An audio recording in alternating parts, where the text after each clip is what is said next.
बेटियों को नकाब दे के बता दिया कि जिस राह से 1000 बेटियां गुजरती हो और उसी राह से इस्लाम की शहजादी जा रही हो, का नकाब ओढ़ ले ताकि दुनिया जान जाए ये आम बेटी नहीं है, मोहम्मद का कलमा पढ़ने वाली शहजादी जा रही है। नारे तकबीर, नारे रिसालत। उन्हें पैसे इस चीज के दिए जा रहे हैं। कभी कभी ऐलान होते हैं ना हर फ्लाइट में, क्या आपके इसमें इतनी ये लड़की हैं, ये लड़की हैं। जब किसी मुस्लिम लड़की का नाम आता है ना तो दिल दुखने लगता है। हमारे हुजूर का कलमा पढ़ने वाली और ये नौकरी कर रही है।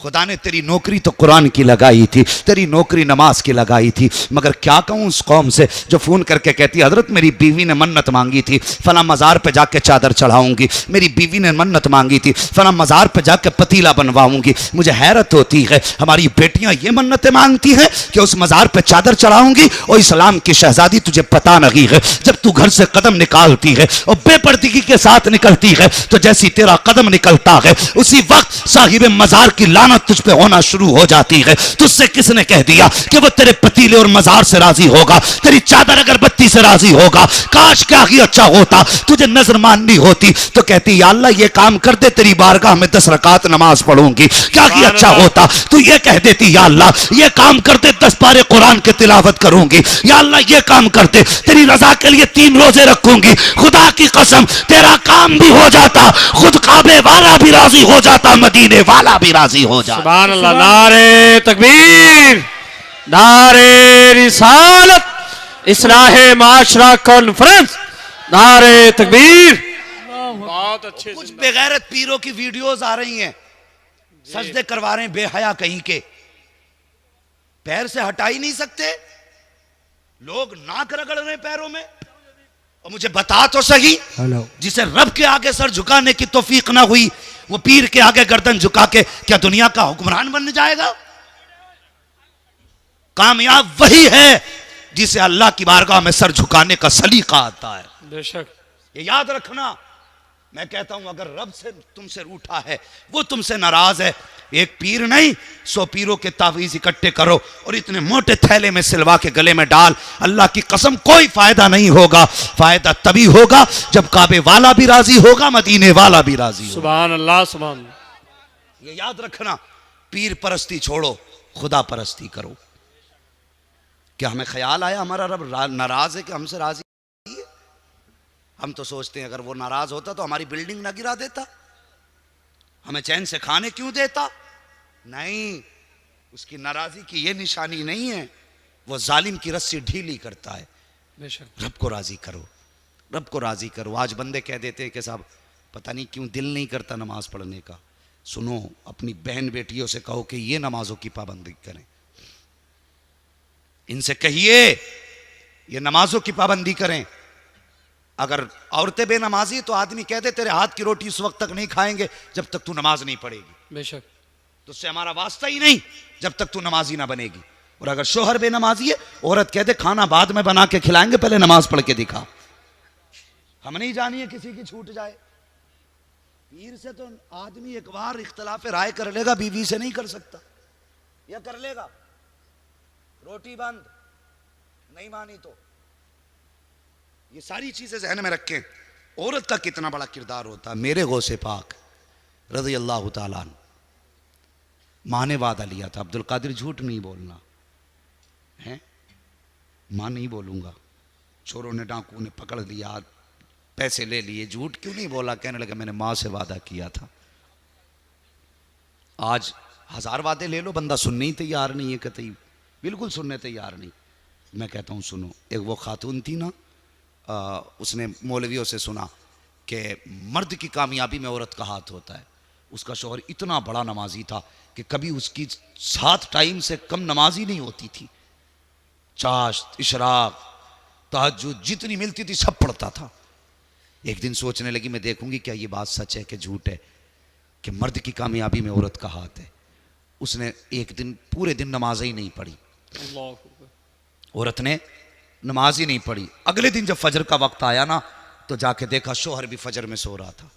उसने जाके शौहर को उठाया, उठते नहीं सूरज निकल आया। उसने कहा आज मुझे ना उठा, अब मैं जिंदा ही नहीं हूं, मैं तो मर चुका हूं। कहा क्या हुआ? कहा मेरी फजर की नमाज कज़ा हो गई। अब मुझे अल्लाह की नेमत खाने का ही हक नहीं, मेरी फजर की छूट गई। उसने इतनी बात कही ना, औरत की चीख निकल गई, रो के कहने लगी कसूर तेरा नहीं, कसूर मेरा है। कहा क्या हुआ? कहा कसूर ये है कि मैंने सुना था कि वो मर्द की कामयाबी में औरत का हाथ होता है, तेरी नमाज़ें बड़ी पक्की थी, मैंने सोचा आज मैं छोड़ के देखती हूँ मेरा शोहर नमाजी रहेगा कि नहीं। कहा मैंने 5 वक्त की नमाज छोड़ी और तुझे बेनमाजी हाथों से रोटी बना के खिला दी, तूने एक रोटी खाई, उस एक रोटी का असर है कि तेरी फजर की नमाज छूट गई। मुझे बता, अगर औरत 5 वक्त छोड़ दे तो शोहर की फजर की छूट जाती है, अगर वो औरत जो पढ़ती ना हो और उसके हाथ की रोटी खाई जाए तो फिर नूर और दीन की बरकतें कहाँ रह जाएंगी। इन्हें समझाइए, इनसे कहिए रोटी बाद में बना, पहले बिस्मिल्लाह पढ़, खाना बाद में खिला, पहले मुस्तफ़ा पे दरूद पढ़। कोई ज्यादा बड़ा तो काम नहीं दरूद पढ़ना, बिस्मिल्लाह भी छोटा सा काम है, लेकिन आदत बनाएं बच्चों की, मेहरबानी करें, इन्हें पर्दे की तलकीन करें। नबी की बेटी सैयदा फातिमा, जब पता चला ना मेरे बाप गार में हैं, सुने आपने वो 72 पैबंद, 70 पैबंद, 72 पैबंद, 17 पैबंद जो भी है, 17 पैबंद मानिए, वो चादर आपने डाली और डाल के जब घर से निकली, दाएं बाएं औरतें थी, अकेली नहीं गई थी, औरतों की झुरमुट में गई। और जब वो गार के दरवाजे पे पहुंची, सारे सहाबा बाहर आ गए, हुजूर की बेटी अकेली अंदर गई और जाने के बाद बैठ गई, बाप के कदमों पे हाथ रख के कहने लगी बाबा लौट चलिए, बाबा लौट चलिए। हुजूर ने फरमाया फातिमा आज मेरा और मेरी उम्मत का मामला आ गया है। कहा नहीं जाएंगे बाबा?